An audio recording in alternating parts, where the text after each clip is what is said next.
Did you ever dream of being a princess? To have your very own fairy tale? Most people would think belonging to a royal family would give you privileges at every step of life.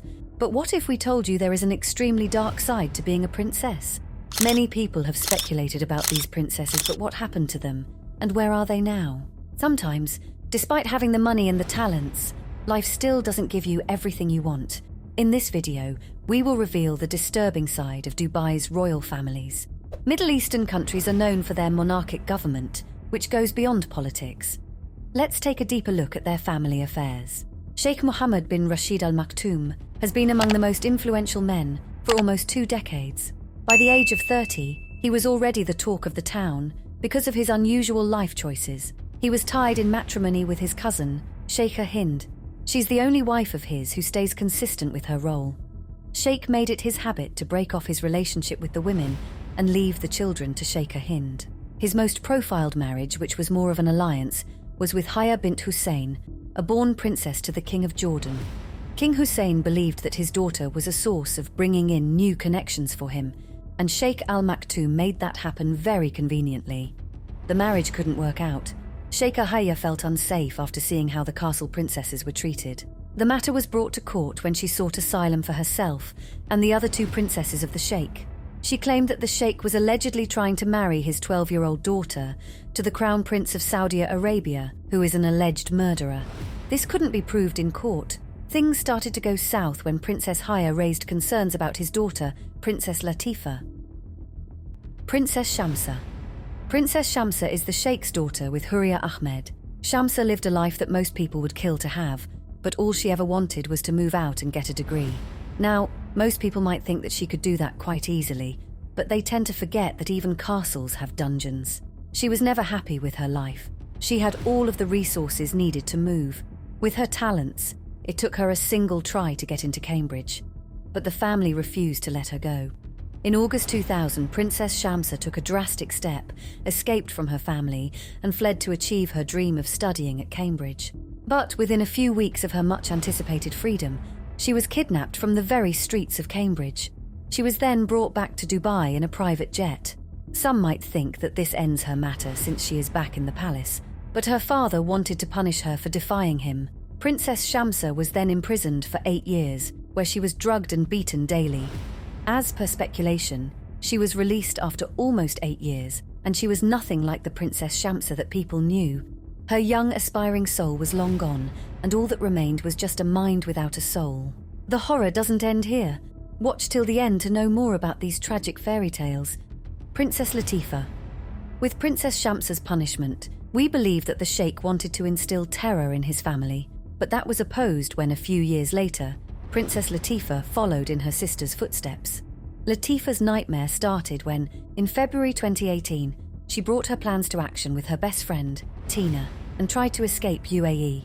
With the help of Tina's friend, they sailed a yacht that was supposedly going to India. However, they were caught by armed forces in the middle of the sea. She was then tied and put to sleep, and she woke up in her worst nightmare, back in Dubai, where she was imprisoned in a room with no windows and no light from the outside world. All these details were shared by Latifa herself in a video, which she managed to smuggle from her confinement. If her father thought that he could cut Latifa's spirit in prison, he had never been more wrong. Latifa managed to send a message to a human rights campaigner, David, about her whereabouts. David planned a risky mission and managed to send a smartphone and a SIM card to the prison. Through that cell phone, Latifa shared the horrors that she had to live. She mapped out the villa she was imprisoned in and started recording her story. She only had a little time in the day to record herself, which was when she could go to the bathroom, because that was the only door that she could lock by herself. She disregarded every other rumour of her being with her family or under medical treatment, and clearly said that she was under her own father's evil spell. A picture was shared where Latifa was with a counsellor, Mary Robinson. As per Mary, Latifa regrets the videos that she shared and is under psychiatric care. Mary claimed that Latifa was just a young woman in her loving family's care. But what loving family would imprison their daughter? But Latifa clarified that she never even had a one-on-one conversation with Robinson. David's worst nightmare came to life when his contact with Latifa was all of a sudden cut off. Latifa had already told David that in case he lost contact with her, he should release her confession videos.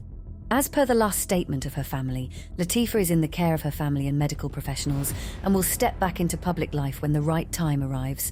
But no one knows when that right will come, or can there ever be the right time for Latifa. Princess Zainab Javadli. Zainab Javadli is an ambitious athlete from Azerbaijan. She met Sheikh Saeed Al Maktoum, nephew of Sheikh Mohammed, at a shooting competition in Azerbaijan. After a few months of dating in 2015, he approached her for marriage. Zainab agreed to the marriage, knowing fully well that she would be his third wife. Zainab was happy with her fate and enjoyed her glorious marriage. They had 3 daughters. However, her happiness was short-lived, as she too became a part of the Golden Dungeon. After their 3rd daughter, the sheikh became distant from her, and soon the couple parted ways. However, in 2020, Zainab shared a video where she was seen pleading for help because her ex-husband was trying to kidnap their daughter and was threatening her with her parents' lives. The matter was taken to court, and a custody war began. She even contacted the Azerbaijan embassy, but they couldn't help her. It's been almost 2 years since people heard from Zainab. It remains a mystery that whether she is living a peaceful life somewhere, whether the former couple came to mutual grounds, or whether she disappeared mysteriously as well. Sheikh Randa. The horrors of the ruler don't end just here. Sheikh Mohammed's first wife, Sheikh Randa, who sought divorce 5 months after the birth of their daughter Manal, has never met her daughter once. She has not even seen her own daughter's looks. She last held her child when she was 5 months old. This is what the sheikh is capable of, imprisoning his own daughters and separating a child from her mother for life. Keeping aside the role of a ruler, it's extremely hard to believe that a father could do so much for his own daughters. We are absolutely devastated by their tragic fates, but we hope they're alive and well and will soon live as they wish. Comment down your thoughts on these cruelties and subscribe to our channel if you haven't already.